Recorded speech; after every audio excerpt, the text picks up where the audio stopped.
In this part of the audit, the auditor is auditing the management review process. Watch this video to determine if the auditor is using effective auditing techniques. So Dan, we talked a little bit about your objectives and targets. Yeah. So we're just moving on now to management review. So you told me that you had an informal weekly review. So who attends that and what happens there? Yeah, so it's really just the co-owner and myself with the quality manager. Normally 9 o'clock on a Friday, we will have a very short discussion about have there been any internal issues, any customer issues. We'll put any issues up onto the whiteboard and then we'll follow up on those issues the following week. So it is management communication, but we don't, in our system, we don't really call that part of our management review. Okay. Our management review is the quarterly formal review. Okay. So Dan, would you like to take me through that then? So who attends the meeting and what do we actually cover? Yeah, so this is the last review that we did last month. Now you might think for a company with only about 60 people that actually having 15 people in this meeting is a lot. But we really use this to try and communicate the importance of IATF within the business. Okay. We're a rapidly growing business, and I want these people educated that it's not just the quality manager that is responsible, but all of these people as process owners are responsible for their own process. So that's why these people, you can talk to any of them, they will actually attend this meeting. This is not falsified minutes. Yeah. These are people that would have actually attended this meeting. We obviously keep a record of the date and the time that we got together, the objective for the meeting. In our company, any meeting we have to have an objective. So as you can see here, we have the objective really to assess the suitability of our management system. Okay. And I can see there that you have an agenda. Does that change every meeting or is that a standard agenda that you follow? No, so what we try and do is over the year, make sure that we cover all the management review input items. So here on this meeting, you can see that we looked at items number 1 to 7. On this meeting, we didn't look at 8 and we didn't look at 10 as inputs. They will be looked at on the next management review. Okay. Some things we will cover on every management review. Okay. So for example, how we're performing against the objectives is on every one of the management reviews. Okay, and do you have some way of tracking this then to make sure that number 8 does get reviewed? Yeah, so we have, let me find it, we have this matrix. So this matrix says these are the 4 meetings that we have. Right. These are the mandatory things that we must cover on those meetings. If we cover more, great, but if you add all those together, they would equate to the input from ISO 9001 and IATF. Okay, and I can see for this meeting, you've got what you plan to cover. So on this meeting, there's 9 items that we covered. That includes any other business. Right, yeah. Okay. What about the output from this meeting? What are we actually doing? Right. So the way we document it is we document that we have an agenda item, we have the inputs to that discussion, and then we have the outcomes. So what is the action that needs to be taken, if any, to try and address any shortfalls in performance? Okay, and have you had any shortfalls in performance? No, actually, so you can see the green colour. Yeah. So we've done very well on customer satisfaction, 99.75, perfect for on-time delivery, and we've had not one quality rejection in the last 3 months.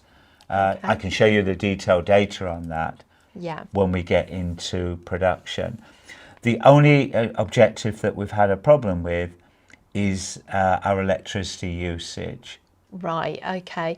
So that's somewhat outside of the scope of this particular audit, but it's good practice to integrate the management reviews. It certainly makes sense to do that. Yeah, no, we are going for 14,000 certification. Oh, and good. what we didn't want to do is to have a separate management review for that. So we incorporate environment into our main management review. Okay, very wise, I would say. Okay. That's lovely. So I've taken down some notes here, which we can follow up during the course of the audit.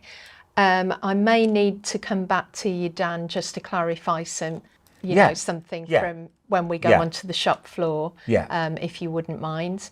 But thank you very much for your time, and it's lovely to see you again. And we'll carry on to the next. If next there's any more area. information you need, then just let me know. But now I'll take you down and introduce you to the production manager. Lovely. Okay, that's great. So let's summarize.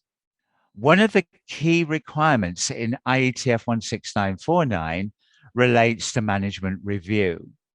In addition to the ISO 9001 management review input requirements, IATF 16949 adds additional input requirements in clause 9.3.2.1, meaning there are over 25 input requirements to be addressed within the management review process. In IATF requirement 9.3.1.1, management review, this states, management review shall be conducted at least annually. The frequency of management review shall be increased based upon risk to compliance with customer requirements, resulting from internal or external changes impacting the quality management system and performance-related issues. Given the number of management review input requirements, organizations often find it not effective to cover all these input requirements in a single meeting, but they break down into a number of meetings over the annual period. In this organization, in addition to the informal weekly meetings of the management team, they hold quarterly management reviews, with each review reviewing some selected input items, and then they ensure through a matrix that all inputs are covered at least once in the annual management review cycle. This approach is acceptable, but if this is the case, auditors should verify that the planning covers all of the input requirements and that there is evidence that throughout the annual cycle that all the input items have been effectively covered at least once. For any aspect of the review, the auditor should verify that the outputs of the management review to make sure that the output responsibilities have been clearly defined and there are timescales and responsibilities allocated to make sure that any actions are completed effectively. Another key input into management review is performance against the defined quality objectives. Whereas an organization may include in the reviews other objectives, in this case, for example, electricity usage, these should not be the focus during any IATF 16949 audit. The focus should be on quality-related objectives set by the organization's top management. So let's summarize the key learning points.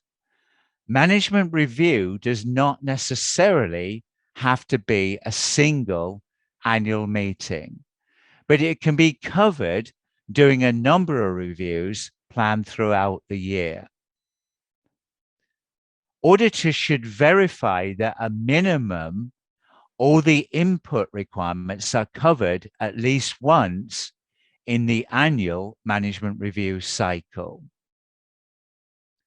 Auditors should focus on the outputs from management review, including how responsibilities and timescales for any improvements are defined and monitored. The focus of any IATF 16949 audit should be effective implementation of the quality management system. Compliance to other standards, for example, ISO 14001, should not be the focus, and IATF allowed audit time should not be used to verify this compliance.